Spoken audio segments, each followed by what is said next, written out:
New UN steps against North Korea over its nuclear arms program were designed to bring its sanctions regime more in line with the tough restrictions Iran is facing, but fears remain that the measures will have little impact on Pyongyang's defiant leaders.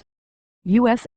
Ambassador to the United Nations Susan Rice, who led the drafting of UN Security Council Resolution 2094 adopted unanimously on Thursday as well as the bilateral negotiations with China that produced it, said, "These sanctions will bite and bite hard." North Korea responded with an escalation of its bellicose rhetoric, including a threat to launch a preemptive nuclear strike against the United States. It also repeated previous threats to cancel the armistice that ended the 1950-53 Korean War and moved to cut off a hotline with the South. But will the sanctions actually bite? And, if they do bite, will they end the cycle of rocket launches and nuclear tests that have resulted in a sustained push by the United States, South Korea and Japan at the UN Security Council to condemn and punish Pyongyang? Only Beijing and Pyongyang can answer those questions.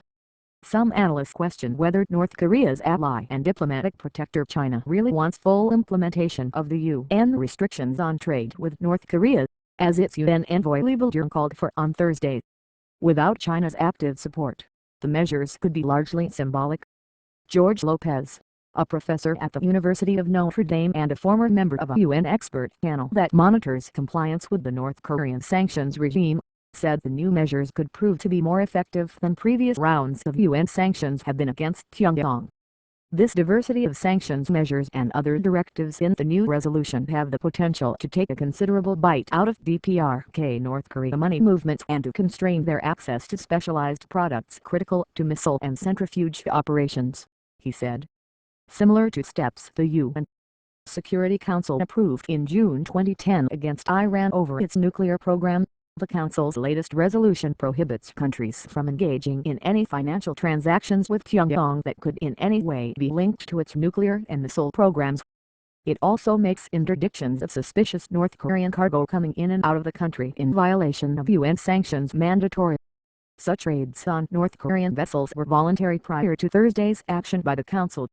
Combined with unilateral US and European Union sanctions, similar measures in the case of Iran, a much bigger and more open economy than North Korea's with vast oil and gas reserves, have contributed to a severe deterioration of Iranian economic health. Iran's currency has plummeted and inflation skyrocketed. Some diplomats and analysts say North Korea's effectively closed economy dulls the impact of sanctions. New sanctions overhyped. But not everyone believes China is ready to get tough on North Korea, even though it clearly dislikes Pyongyang's nuclear weapons program and wants to avoid a new Korean war. As one senior UN Security Council diplomat put it recently, if China had to choose between the nuclear North Korea and no North Korea at all, it would choose the former. Beijing wants to avoid a collapse of its impoverished neighbor. The dissolution of North Korea could mean the flood of economic refugees into China and the creation of a capitalist Korea controlled by Seoul and friendly with the United States. Bruce Klinger, a retired CIA North Korea analyst at the Heritage Foundation, doubted China was prepared to take the steps needed to make North Korea suffer the way Tehran has. Despite excitement by China watchers that internal debate amongst pundits and media organizations indicate the new Chinese leadership will adopt the new, more stringent policy toward its pesky ally, Beijing again shows itself to be an obstruction at the UN Security Council, he said. The new UN resolution is an incremental improvement, but it doesn't live up to Ambassador Rice's hype that it's exceptional and will significantly impede North Korea's nuclear and missile programs, he said. Pyongyang was hit with UN sanctions for its 2006 and 2009 nuclear tests, measures that were subsequently tightened and expanded after several rocket launches. In addition to the luxury goods ban, there is an arms embargo on North Korea, and it is forbidden from trading in nuclear and missile technology. China has supported all UN sanctions against North Korea but only after working to dilute the proposed measures. UN diplomats say that Chinese companies have often played a key role in helping North Korean entities bypass the sanctions. Thursday's resolution expanded the list of nuclear and missile-related items North Korea is banned from importing.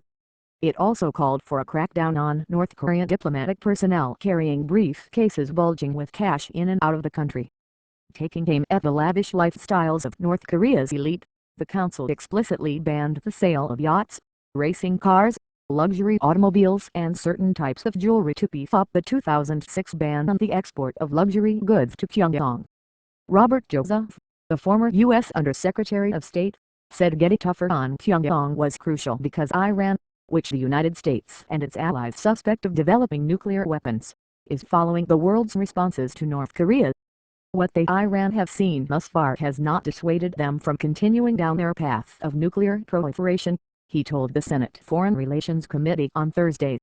One reason that sanctions have failed to pressure North Korea to back down, he said, is that the government under late leader Kim Jong-il and his son and successor Kim Jong-un cares little whether the North Korean people starve to death.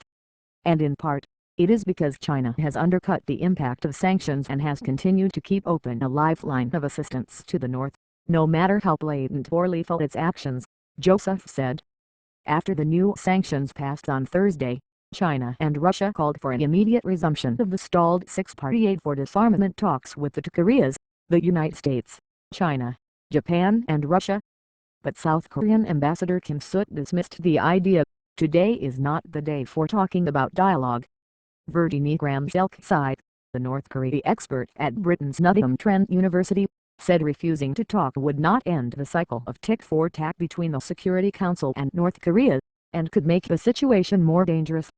Refusing to talk with North Korea will most likely not end the cycle of escalation, and could lead to a potential military clash on the peninsula, with the first target being the South, Gramsci said.